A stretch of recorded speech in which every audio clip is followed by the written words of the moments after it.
Great to see the two of you doing an excellent job on Pure West Sport and holding the fort. And we are back to full strength this evening. Fraser, you well? Very good, Ben. Yeah, busy weekend working. I was actually blogging in on the Six Nations games. There's plenty of breaking stories to come out of them, I tell you. But more importantly, as Gordon has noted, I'm able to wear my Swansea attire again. Good result for Alan Sheehan. So yeah, not bad at all. Thanks, Ben. And what's the news on Alan Sheehan, Fraser?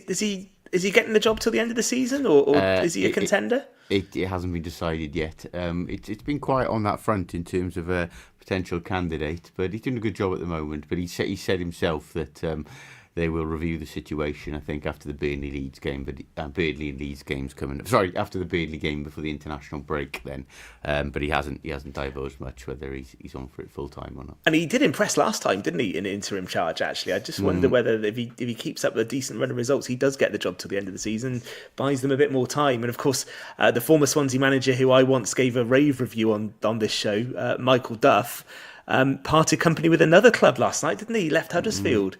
So yeah, it's not gone great for him since he left Cheltenham and Barnsley. No. Tom, how are you? All right? I'm very well, thank you. And thankfully, I only watched one game of rugby. Which one? Sadly, it was the last one.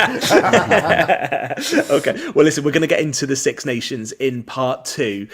We'll have a look ahead to what's to come, of course, with Wales-England in Cardiff. Maybe get some memories of Wales-England matches from years gone by as well, and get some analysis on what we've made of Matt Sherritt's first 2 games as interim head coach. But let's start with local football, shall we, this evening? We heard in the first hour of the show from Hakin's goal scorer Shane Walsh, didn't we? Scored 2 as they won 4-1 on Friday night on the new surface at the Oggy Bridge Meadow Stadium. First time a Senior Cup semi-final has not been played on a grass pitch, we think. What did we make of it? Gordon, were you there on Friday?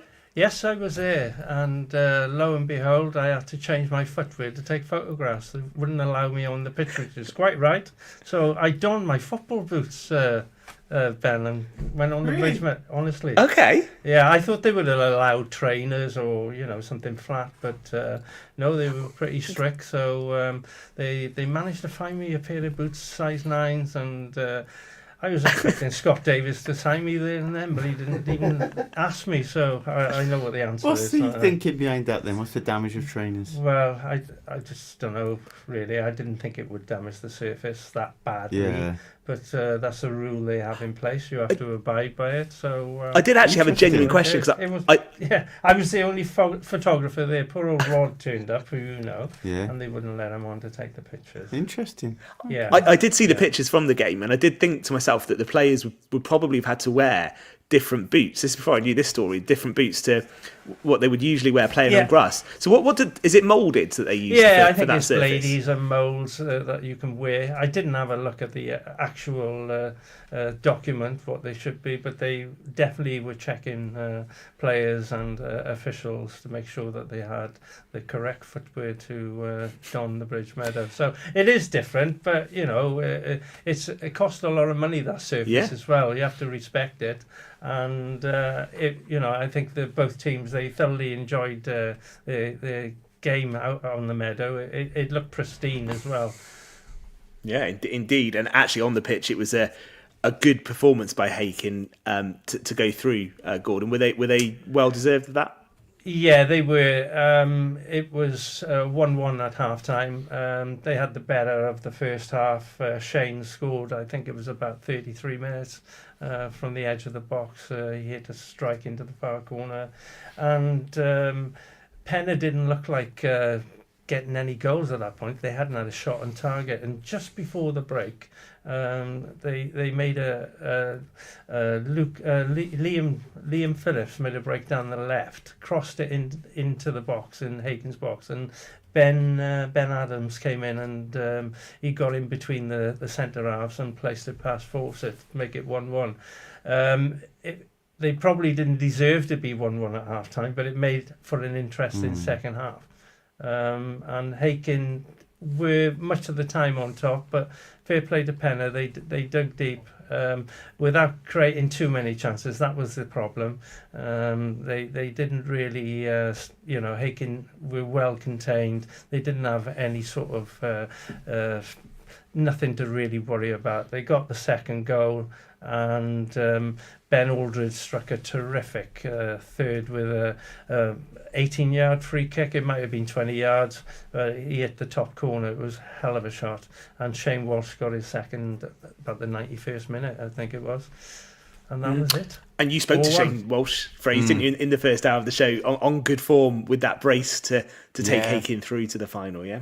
Well, it's funny, man. We talked about Rich Darling, weren't we, not so long ago, about probably... It's got a bit of notice, I think, his achievements as a striker in the Pembrokeshire League. I think he is up there amongst the division's top players ever, top strikers ever. And Shane Walsh is probably another player who's gone very underrated. He's done it for a long time now. His career started a little bit modestly in terms of Pembrokeshire football, if I may say that. I mentioned the interview, I remember first covering when he was at Milford Athletic, who were in a lower league, and then he went to Herbrandston, and it was a while before he made the step to Hakin in Division 1. Yeah. Very consistent since. Yeah, definitely. I mean, important player and can play up front or wide. We spoke about it before, Fraser. You had the likes of Woodward, Hardin. They're good quality strikers, and you're right. He's been under the radar a little bit, but in big games, he always seems to turn up. Scored some crucial goals. Yeah, he has over the last couple of seasons. To be fair to him, but Hakin got the bit beating their teeth again now.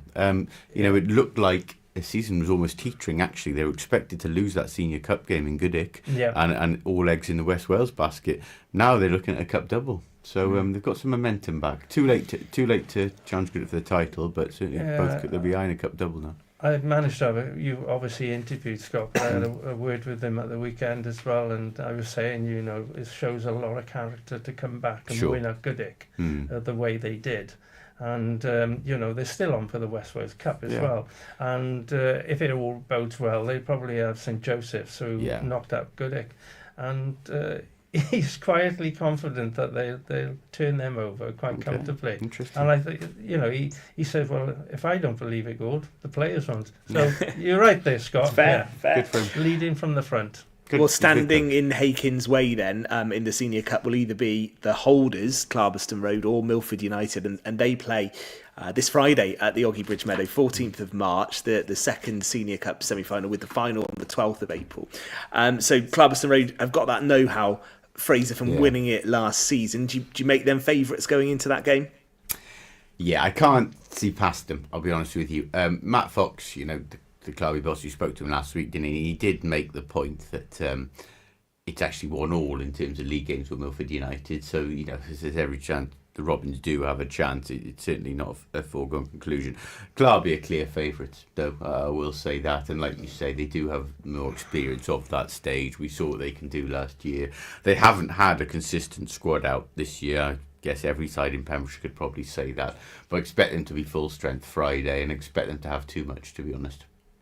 Gordon, would you go with that? Any different take on that as a prediction? Milford United suffered a 6-1 defeat at Moncton at the weekend. Possibly they went at full strength, bearing in mind they got this semi-final, which is what they'd like to do, is get to the final and have a derby game against Hakin. You never know in cup games. We've seen upsets in semi-finals before, Fraser, but I really, at this moment in time, can't see how Milford United can topple Clarby. Clarby just got a little bit. Is it a leveller? Is it a leveller though? The fact that it's at the Bridge Meadow on that different surface, does that? It's a good surface to play on, isn't it? Under the lights, does that just level things a bit? Perhaps. I mean, we did say as well the quarter-final win. Actually, Scott Reed and Liam Parr and playing much this season both play big roles in that. Yeah. So if they're both available, yes. Certainly. I mean, in terms of a leveller, maybe I'm not sure that's the right word, Ben, but it certainly changes the dynamic because it's obviously a more suitable style, I mean, let's think about it. Clarby are going into it as the favourites this time. Yeah. Whereas last season they were the big underdogs in the semi-final and the final against Goodwick. They managed to break their duck and win the trophy for the first time in the club's history. And that could go one or two ways. They can either be, we're going to go out and do it again, or put a lot of pressure on them and they don't perform. So it'll be interesting on Friday night. It was interesting to hear Shane Welsh say how big it would be for the area of Milford if it was a Milford Hakin final. And I did say to him it would be great, but I'm not sure the pubs in Milford will thank you too much. That'll be a big night. I'm not sure, did they beat him in the Mercury Cup this season, or was that last season? Last season they beat them in the Joe Lennon. You know, these things happen, don't they? So all right, let's all do it then with one more semi to come. We're all confused, that's what we are, Ben. One more semi-final to come on Friday. Hakin already in the final. Who's going to win the Senior Cup on the 12th of April? Gordon? Well, we don't know who the other finalists is, Jeff, Ben. No, I did set the scene for you. Yeah, I did set the scene. Yeah. It'll take a big side to beat Hakin, that's all I'll say. It'll take a big team effort to be able to beat them on their day. Tom? I thought the same last year. Everyone was like, "Oh, it's Goodwick," and There Clarby Road came out. So you know what? I'm going to go for Clarby this Friday and going on to cause an upset. Well, I was actually going to say the same. Actually, I think they might just do it and retain that trophy. You never know. Fraser, are you going to go Hakin? In 2019, Ben, I famously strongly tipped Goodwick to win a Senior Cup semi-final. My good friends at Clarby went and stunned them that day. They were a Division 2 side. They stunned Goodwick that night, 1-2-1. Gordon was there as well, and they informed me afterwards that they'd pinned my tweet on the dressing room wall. So I'm going to give them another opportunity by saying Hakin United will win. Yeah, there we go. Great and I'll take motivation. full credit if Clarby do. Yeah, okay. And then just to wind them up even more, I said it earlier off here, they got beaten 7-1 the last time they played Hakin in a final. Yeah. Okay. Woodrow scored one of the great Senior Cup final goals. Well, let's see. One more semi to come then. That's on Friday. That's Milford against Clarbeston Road. And we'll have coverage of that, of course, on Pure West. We'll talk about it on the show next Monday. And we'll look forward to the Senior Cup final, which is always a great occasion, of course. There were 3 games in Division 1 on Saturday. Let's get some thoughts on these. I'll just give you the 3 scores and then you can give us some reaction. Clarbeston Road 3, Tenby 2. As Gordon said, Milford United went down 6-1 away to Moncton, and Goodwick United had a 1-0 win against St Ishmael's. We know Goodwick are going to win the league, so we've said for a few weeks now. What did you make of those 3 games, Gordon, on Saturday? Well, I did pop to Clarby to have a look at them against Tenby, because it was only a couple of weeks ago that they played each other in the Senior Cup and drew 3-3, and Clarby won on penalties. So got there, and there was a quick goal scored by, let me just check, with Jake Booth had a goal in the 3rd minute to set the tone of, I thought, here we go, this is going to be a bit of a thriller, and it turned out quite a good game actually. Scott Fernie scored 2 either side half time before and after half time. And then it was young Rhys Lloyd Roberts. He's only 17. He was having a little... He's had a few games lately, this young lad up front. And he got the equaliser. And then 10 minutes from the end, cometh the hour, cometh the man, up popped Laurie Howarth to get the winner, 3-2. So, yeah, it was a really good game, to be fair, for, neither side can win the league or have probably runners-up either, because that's between Goodwick and Hakin. Goodwick are going to win the league, Hakin come second. Well, Clarby is sitting 3rd, but it was a good result for them, to be fair. Yeah, okay.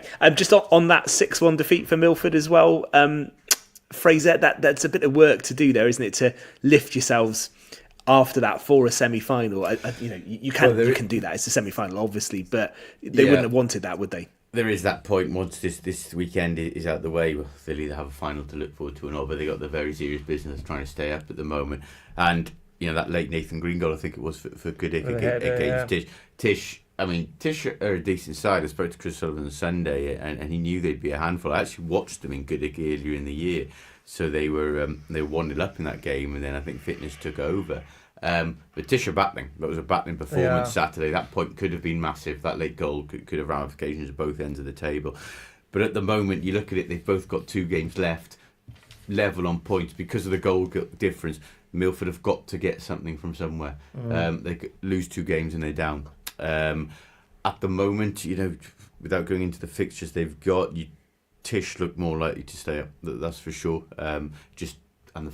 Take a lot of heart from pushing Goodwick all the way Saturday. So it's going to go down to the wire. It's exciting in a way, not for the teams involved, obviously, but with the title race looking dusted now.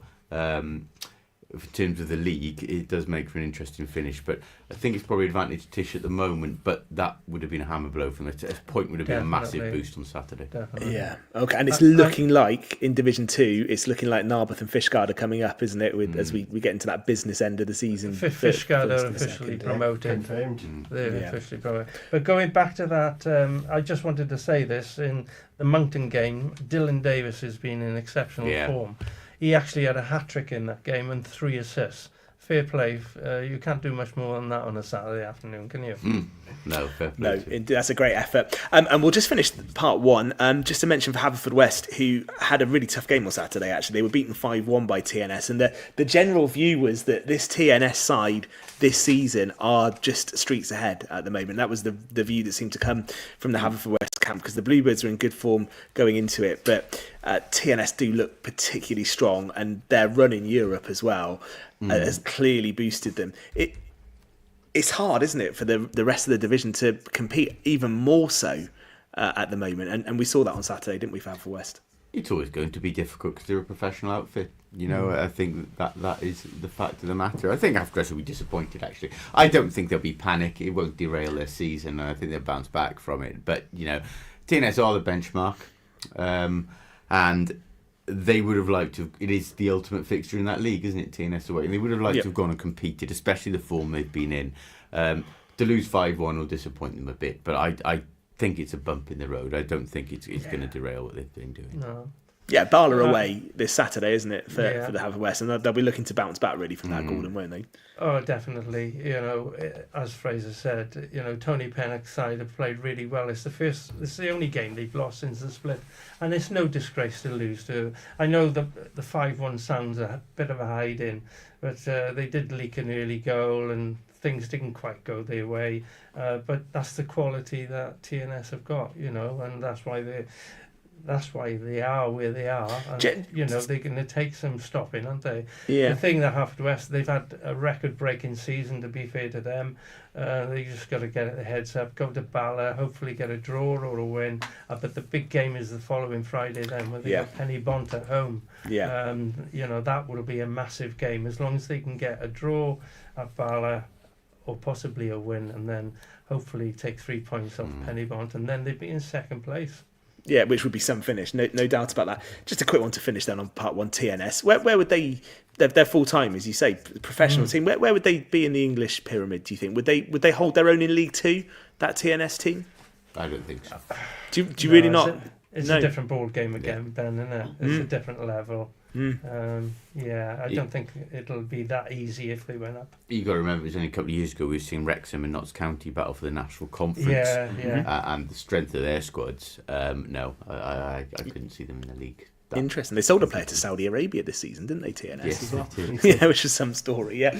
All right, listen, we are going to change sports and have a look at the weekend's Six Nations matches. Wales pushing Scotland towards the end, but did that flatter them a little bit? We'll get your views on that, and we'll look ahead, of course, to the final round of games with Wales, England in Cardiff. So any memories of watching that fixture over the years, give us some of your thoughts as well. That's to come in part 2 of tonight's Pure West Sport. Eaton-Evans and Morris Solicitors have traditional values, but